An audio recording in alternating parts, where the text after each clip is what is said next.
working on a card using the For the Birds set from Stampin' Up! And I wanted to kind of share with you a little bit about my process for card making. I've been doing a lot of process videos for scrapbooking. So with this card, I decided to, I picked my images first. I want to use either the bird bath image or the little wheelbarrow, and I'll probably do some of both. A lot of times when I'm doing these, I make multiples. So I keep a 4 1/4 by 5 1/2 inch blank card out just as a scrap to use for measuring, and that way I can lay stamps on it and kind of get an idea of how I want to arrange things. For this card, I thought I would make a tag and put my stamp on it and then use some washi tape with it.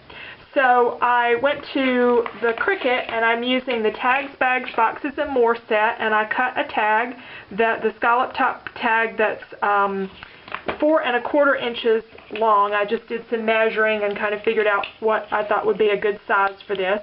And I've cut it on watercolor paper since I'm going to be doing some coloring, and I may do some blending and things with it. You could use regular paper too. And of course you could use a purchase tag for this design also. So let me go ahead and stamp this. If I'm doing a lot of coloring, I like to stamp on the smooth side for an intricate image. This one has a lot of small things to color, like these little flowers. And I'm going to stamp it near the top. Okay.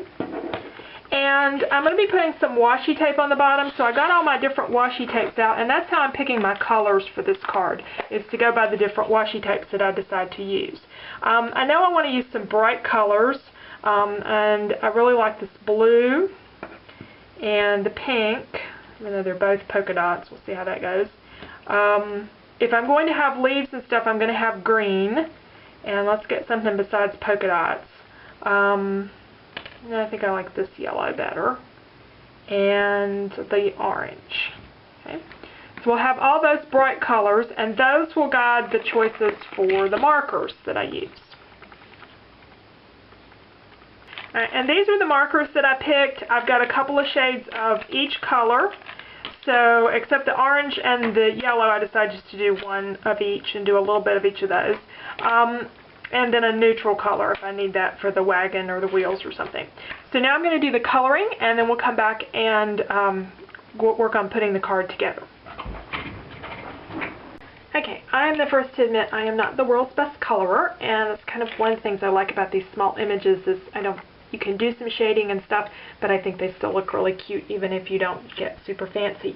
One thing I do like to do is at the end, if I have any lines that didn't stamp really good, I have a zig marker that's a point, or that's a 0.3, and then I can just sort of fill in anything that didn't quite get stamped good. This image came out pretty well, but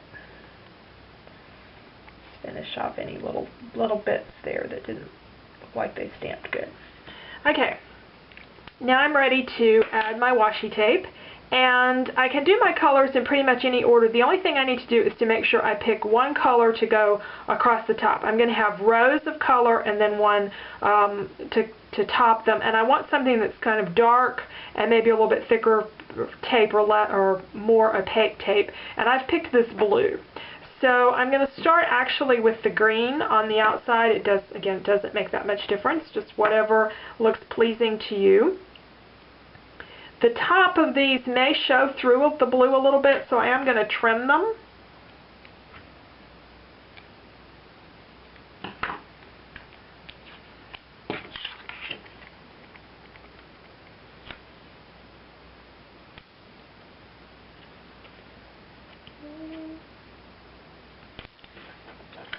And then just tear and fold to the back.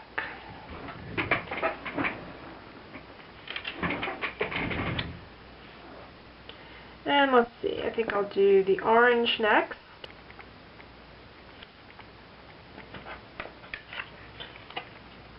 And you can have these just touch, or you can have them overlap.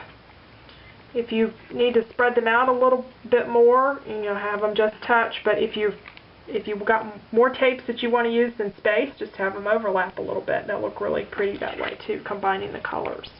Now, then I want the blue, and the blue is going to go across to cover those top edges, and I'm just going to use the words that I stamped there to help line this up. And it will wrap on both ends around to the back. And then this will get attached to the card so I don't have to worry about the back. See, right, I did some stamping there that didn't work out. Okay, so now I'm ready to pick a background color. And when I was doing these before, I've done 2 or 3 of these up to see how they would look. But when I first started, at this point I had to decide on a background color, and I tried yellow first. I thought the yellow would look really pretty, and it just sort of, the white on top of the yellow just got really washed out. It didn't look good. So then I went for a darker color, and since I had this blue turquoise color here and on the bird, I ended up using the turquoise background. I also decided to play with some mist. So let me show you a couple that were finished. These are the ones that I did with the little bird bath, and the mist looked especially cute because it was like water. So this is a sprinkled mist, and then this is a sprayed mist, and I kind of liked the sprinkled look better. And I did one card that has this one all finished, and I didn't put any mist on it at all. And I think that it looks better with just a little sprinkling of mist, but obviously you could leave it off. Or you could stamp the background with a background image or whatever, or run it through an embossing folder, whatever you wanted to do. Let's do a sprinkling of mist and see how that works. Okay, the color I have that matches this the best is Mr. Huey's Honor Society. This is one from last fall. It may be discontinued, but it will still give you an idea of what you can do with the colors. Just sort of a tone on tone is what I'm going for. So I'm going to lay some scrap paper on what would be the back of the card so it doesn't get misted. And then I'm just going to take the ink and use the sprayer part, the little tube, as my dropper. And I'm just shaking it inside the box to get some color splattered on.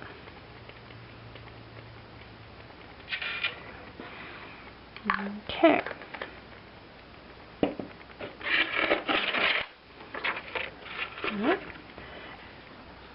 While that's working, I'm going to punch some borders. I have 2 1-inch strips by 5.5-inch strips of cardstock in Dusty Durango, and this is the old Summer Sun color. Again, these were what happened to work with the tapes that I had.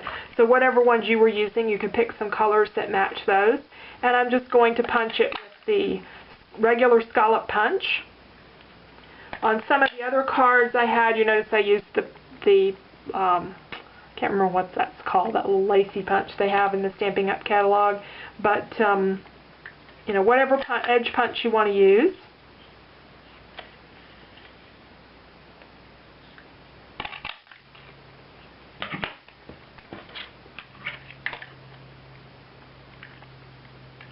Actually, I'll offset that a little bit.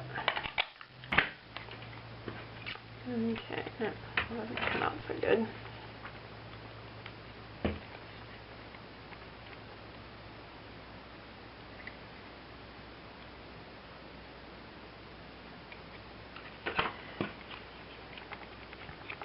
Okay, and then I'm going to just layer these on top and attach them to the card once it's dry. And my last step is adding some twine to the top of the card, and I'm going to tie this one in a bow.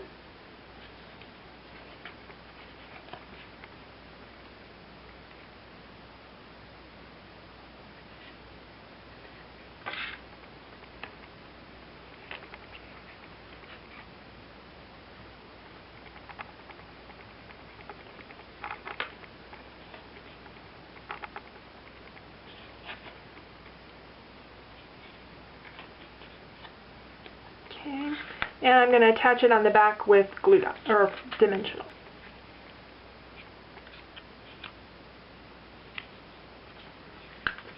Okay.